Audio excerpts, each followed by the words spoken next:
Alright guys, we're live here on PSE Live, the third show. We're sorry so far about these problems that we've been having. Not even our fault. Ustream's acting up. You can see all over the world that Ustream's just not working for some reason. So our guests tonight, we'll be having Ryan Lacey, Fabian Washington, and Derek Dennis. First up, I guess we're going to give Ryan Lacey a call. We're not sure how it's going to look or anything, because this way we're doing it right now because our Ustream's acting up.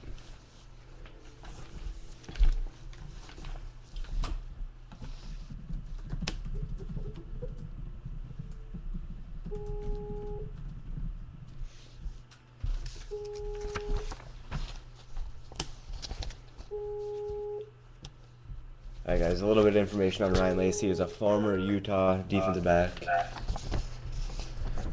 Alright guys, we're going live here with Ryan Lacey. What's going on, Ryan? Hi, how you doing? I'm doing great. How about yourself? I'm doing pretty good. Alright, thank you for joining us. Alright, hang on one second here. Alright. My first question to you is, when did you start playing football? I started playing around 7 years old. Alright, have you been in contact with any football teams? Lately, yes, I've been in contact with the Hamilton Tiger Cats, which is a CFL team. Do you think you're gonna sign anywhere right now? Yeah, I'm pretty sure I'm gonna go with them on Monday and finish off the rest of the season. Alright. I was just wondering, did you have any offers to run track coming out of high school? I had one at UCLA. What was the change to cornerback like after playing offense your whole high school career? I mean, it was an experience. I mean, it was pretty good. I mean, learning the game from two sides of the ball, which is one of the things I like to do, is learn the game from offense and defense. So the switch was, I mean, it was hard, but at the same time, playing receiver in college and then playing wide receiver, I kind of knew what to expect. Okay. Do you feel the switch to cornerback was the right one? Yeah. I mean, one of the things I like to do is use my speed and change it to the defensive side of the ball. I can use my speed more freely than I did when I played receiver in college.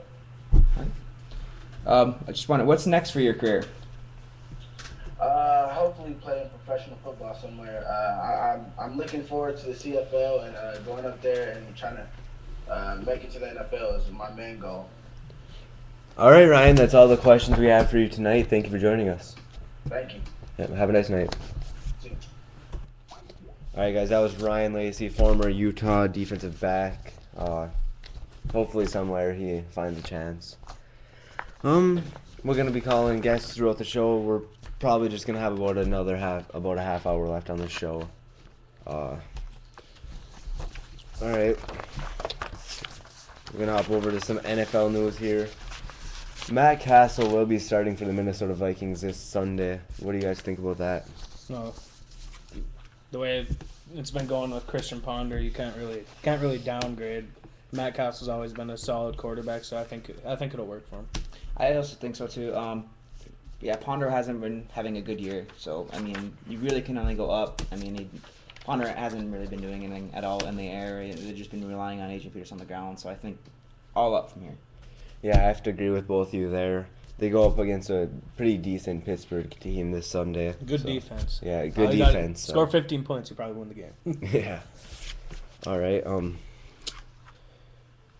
Tampa Bay backup quarterback Josh Freeman is going to be inactive versus Arizona this Sunday, according to Tampa Bay Times. And do you guys think the Bucs should trade Josh Freeman? I mean, he's came out and said that he wants to be traded, and there's no point in having somebody on their team that doesn't really want to be there and doesn't really work for the system. And I mean, why not give him a chance to go somewhere else and try to produce? Yes, he had. I mean, 3 years ago, I think he had a good year. They thought maybe he was going to be their franchise quarterback. It just hasn't been working the last two. I mean, if he wants to be traded, find another one.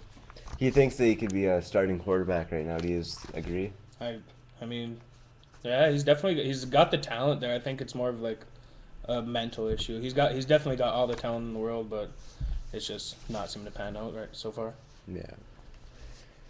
All right, we're gonna hopefully get a few guests on here in a second. We're gonna go next with Fabian Washington. Let me give him a call.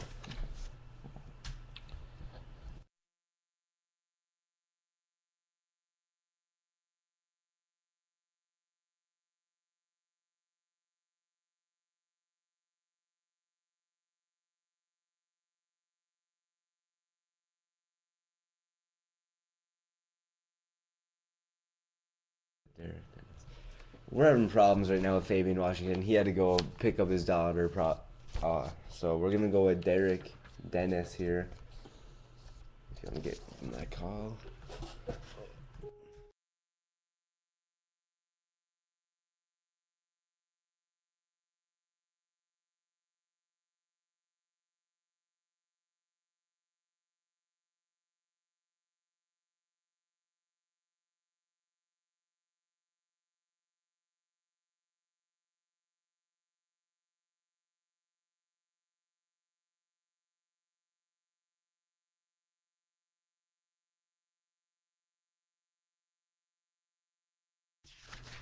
All right, more problems happening in tonight's show.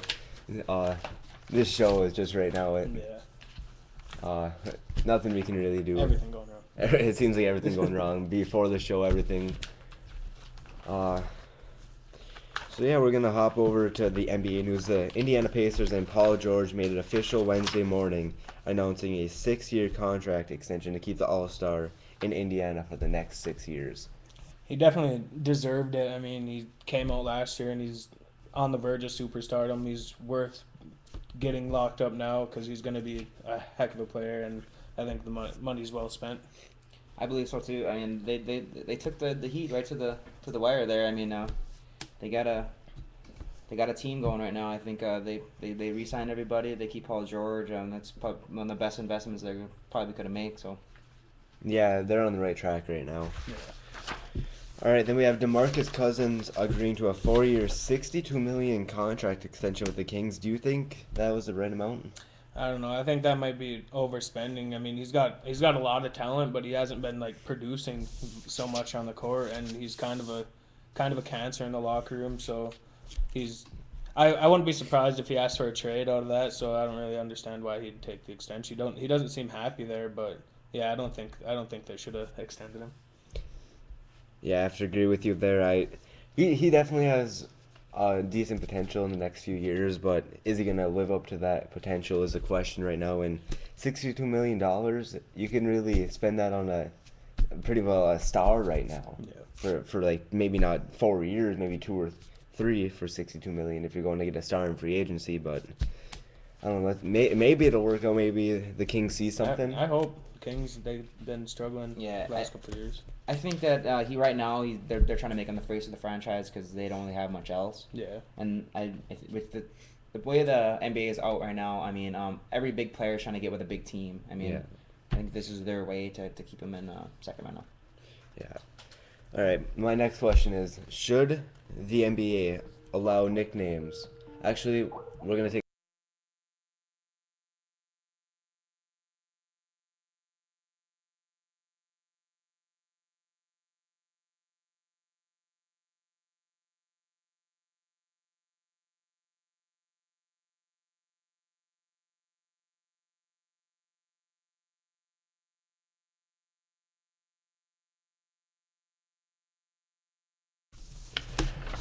All right, guys, we're here live with Derek Dennis. Derek, my first question to you. Hang on one second. When did you start playing football? I started playing football my senior year of high school. Kind of something to do to keep myself busy before I was really a basketball player in high school. And my last year, just eventually to come out and play football and kind of just went from there. Why did you choose to attend Temple? I chose Temple because I really believed in, what Al Golden was preaching. I kind of like the staff. I love the city of Philly. It was a great place to go to college, and Temple afforded me the opportunity to, get an early start and play football early in my college career. And it just ended up being a really good fit for me. All right. What was it like to play in the East-West Shrine game? was actually a very fun experience. The best part was getting to go to the Shriners Hospital and meet the children and see the smiles on their faces and interact with them and meet their parents and playing in the game against some of the top prospects for the NFL that year was kind of just really fun, man. It was just cherry on top. It was a great experience for me. Do you plan to do anything with your degree in journalism in the future? Actually, yeah, I do. I actually did a few stuff while I was in college. I did my own radio show. I used to write for certain websites, and I kind of didn't want to picture myself in sports. So, I kind of got the version. I could pretty much do a little bit of everything. But, when my playing days are over, hopefully, I keep in touch with a lot of media relations people that I meet along the way. So hopefully that, when my playing days are done, I can, jump right into it. What are the plans for the rest of your career? Right now, it's just keep playing out. I'm young. I got a lot of time. I'm only 2 years removed from college, so just keep, playing football till I can't play anymore, and whatever that is, and just take it from there. Right now, I'm just trying to stay focused on the football aspect of my life. Keep, staying in shape, working out. I've been bounced around on a few teams here and there, and it's just a lot of people don't understand the growing pains of playing in the NFL. They don't really understand the aspects or the behind the scenes stuff that goes into it. So I'm just, chasing the dream, man. And not everybody gets to do stuff like this every day, and I'm just blessed and afforded a great opportunity, so just keep pursuing it. Yeah. What was playing in Chicago like? It was really fun, man. Actually, that's probably one of the best teams that I've really played for. The locker room was great. A lot of those vets, Peanut Tillman, Lance Briggs, even when I was there last year with Urlacher, those guys are really good people. You would think, because those guys are so established, they're superstars in the NFL, that they wouldn't really reach out to, other guys, and they really made everyone feel welcome. Once you're a Chicago Bear, you're a Chicago Bear. And guys, I still keep in touch with a lot of guys today, even some of the newer guys that got there this year. It was just it was a really good experience for me, man. I had a great time playing Chicago. And, in my honest opinion, I'm pretty sure it's a great opportunity. I could probably end up going back there. I was just happy to be there, man. I appreciate everything the McCaskey family gave me. Mr. Emery gave me the opportunity to be there, and I wish those guys the best, man. And they're starting off this year really good, and I hope they keep it going. All right, I think that's all the questions we have for you tonight, Derek. Thank you for joining us. All right, man. Thanks for having me, folks. Have a nice night. You too. All right, guys. Derek, Dennis there. Thank you, Derek, for joining us. All right, guys. We're going to take a short, 2-minute break here. We'll be back.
Alright, guys, we're back. We had to take a short little break there to get everything going. We got about 15 minutes left here, and it's time to play some NFL pick'ems.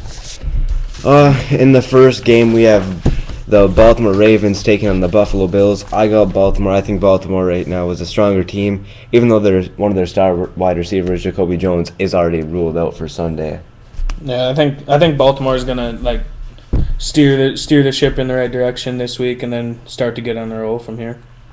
I got Buffalo this week. They've been looking good the past few weeks. The record doesn't quite show it. But they did put up some pretty good games against some good decent teams. So. All right, the next game we have Cincinnati and Cleveland. I'm going with Cincinnati in this one. I think that Cleveland's still a struggling football team, and obviously with that, they're pretty much looks like they're trying to lose, but They got the win last week, Yeah. but I got Cincy as well. I think it's going to be a lot closer game than most people think. I think the Browns will keep it close, but the Bengals will take it over in the end. Yeah, so I have Cincinnati here too. and obviously for that game, Brandon Whedon is out.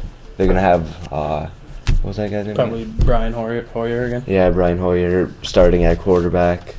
Well, hopefully Cleveland can turn this around just for the sake of their fans. I know that right now it looks like they're trying to lose, but they won. So Fans of all Cleveland sports haven't had too much fun the past forever. yeah.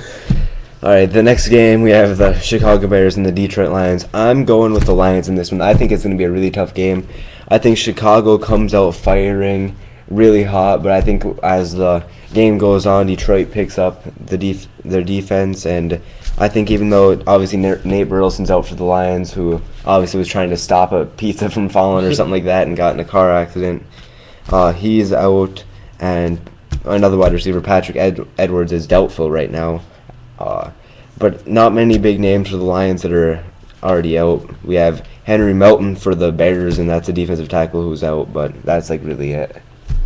That's a big loss for him, but I think the big difference this week is going to be getting Reggie Bush back. I think our offense is going to get back on track. I mean, if we can, or if the Lions can, not throw or give too many turnovers, I think that we'll have a good chance of winning. It's going to be a really tough game, but the Bears usually struggle if they don't get turnovers. So I think if the Lions don't turn the ball over, they're probably going to win the game. I got Detroit.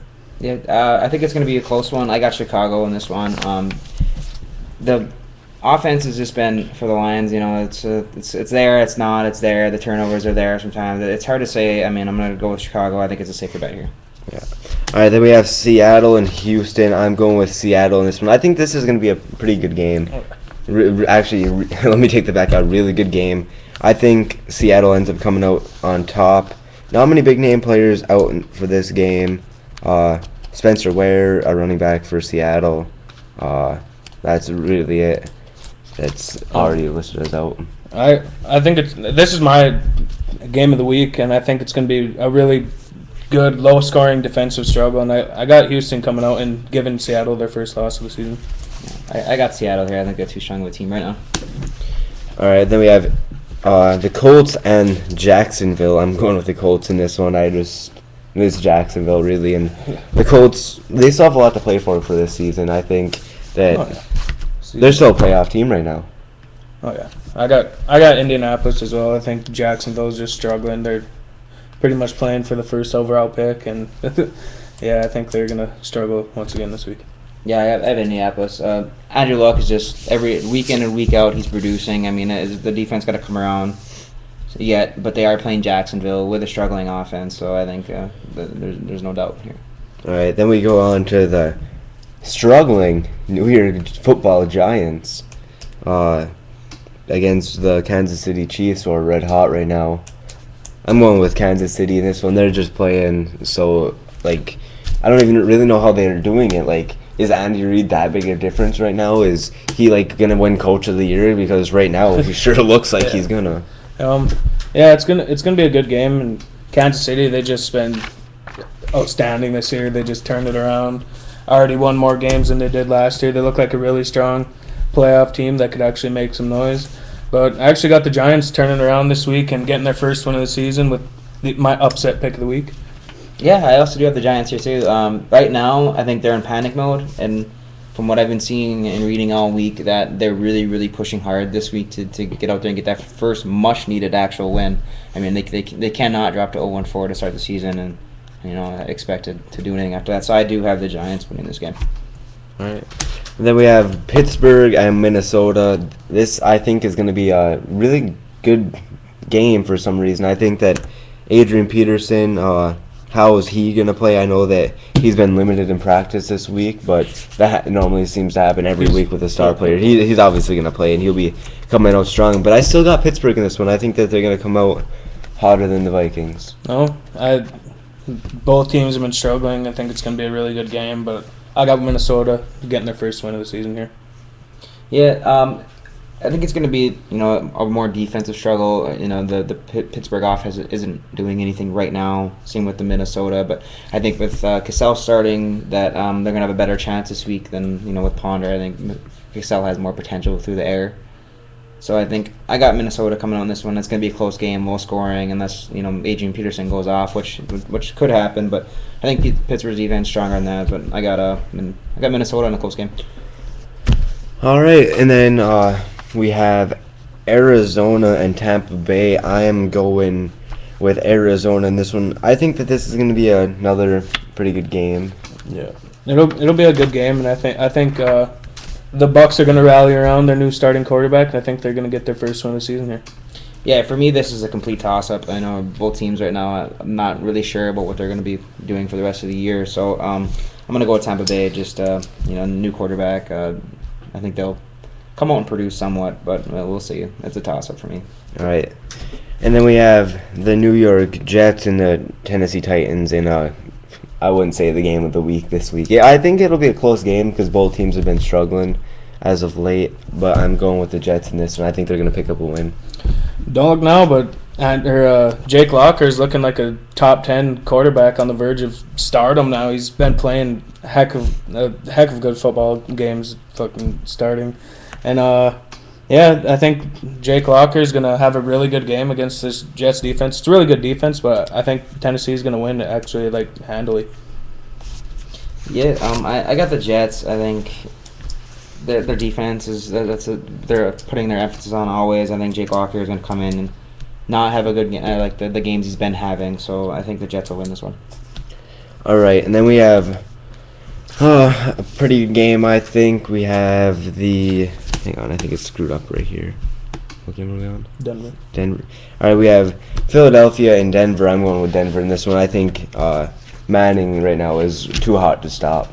Yeah, I got Denver too, and I don't think it'd be smart for Philly to play their up-tempo offense and give Peyton Manning so many chances with the football. So I think they should slow things down, and I think that's going to be their best bet. But I still got Denver coming out on top. Yeah, I also have Denver too. They're playing really good football right now. All right, then we have Washington and Oakland. I think Washington's going to come out on top in this one. I think RG3 is going to come back this week. I think that he's going to lead the Redskins to a victory. I think he's been struggling as of late, but I think with the knee and everything, I think he's healthy. He's good to go. Yeah, this is the perfect game for RG3 to have his coming out party and to turn things around and to get things back on track for the Redskins. And yeah, I think I got Washington this game. Yeah, I think with the Pryor not starting this week, that's probably the best thing that could have happened to him. I think they give their second string Matt Flynn a chance here, and but Washington, they're 0-3. They need to come back win also. RG3's been putting together not good games in the stats almost wise, but he's not putting together full football games. He's only playing one half. I think this game he comes out against a weak Oakland defense and about time somebody gives Matt Flynn a chance. Yeah. After tearing up the Lions defense in one game, he never really got a chance after that. I want to see what he can do. Yeah, I know that I was talking to his wife who his wife right now is. I was talking to her, and she was even saying how he wouldn't mind being traded. She was coming out and saying that, and she would love to move and stuff like that and get a new place. She wants Matt Flynn to play, excuse me.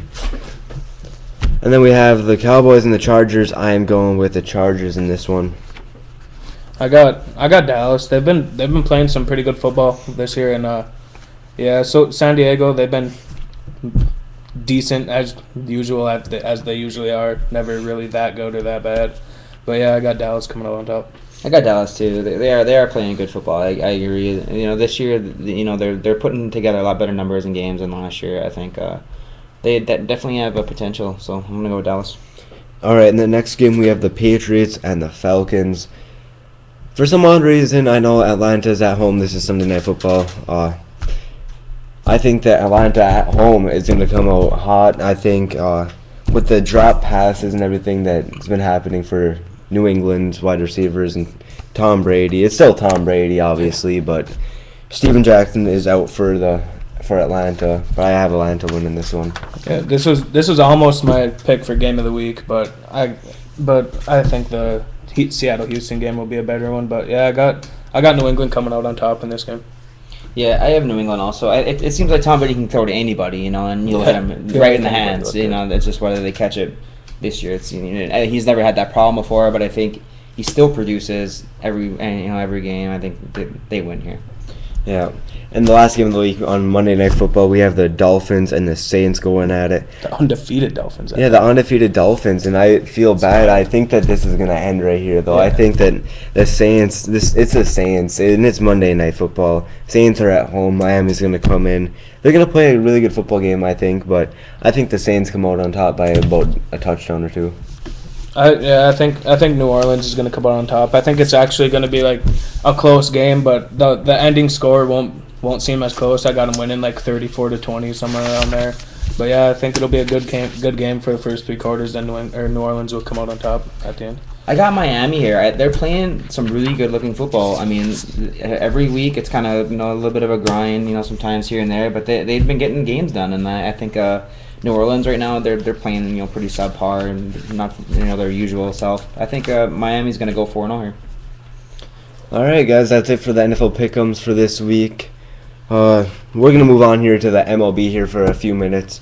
We have Yankees manager coming out and saying he is considering playing Mariano Rivera in center field during the series this week against Houston. What do you think about that? I mean, Mariano came out and asked to do it, and I mean, he used to play center field, and I think for all he's done for the franchise, I mean, give the man what he wants. He's best closer in history, on the verge of retirement. I mean, let him go out having fun.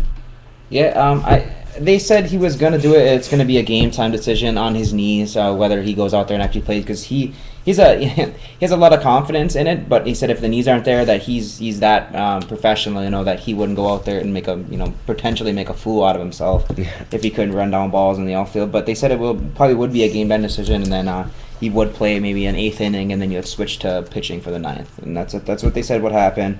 And like I said, the knees, it's all going to be up to how he's feeling that day. All right, then we have Robinson Cano seeking a $305 million contract. I mean, he's like 30 years old, I think, and look what happened when they gave Alex Rodriguez a contract like that. He pretty much, seemed like he just, stopped playing once he got his money, and I think that they shouldn't commit to something like that again. I don't think it'll be worth it. I think for the next 5 years it would be worth it. I mean, but for a 10-year contract, he'd be 40 when it comes up. I mean, it's all guaranteed money in the major league. I mean, that's a big chance that you're putting on. He's still a very, very good baseball player, and he's the star of the Yankees. I mean, it's just I think it's too big of a chance. Yeah. All right, and then in the NHL, we don't really cover much, but the season is underway, or going to be underway here in the next 2 days. And be sure to check out Great Lakes and Land Real Estate in Lawns. And if you're looking for design, check out Homestead Graphics in Baraga, Michigan. Everything can be found on the Pro Sports Extra website. Thank you for watching the 3rd episode of PSE Live, and we'll be back hopefully next week for more. Hopefully it'll be better. Yeah, hopefully one of the problems with YouTube this week. But thanks for tuning in, everybody. Yep. Have a nice night.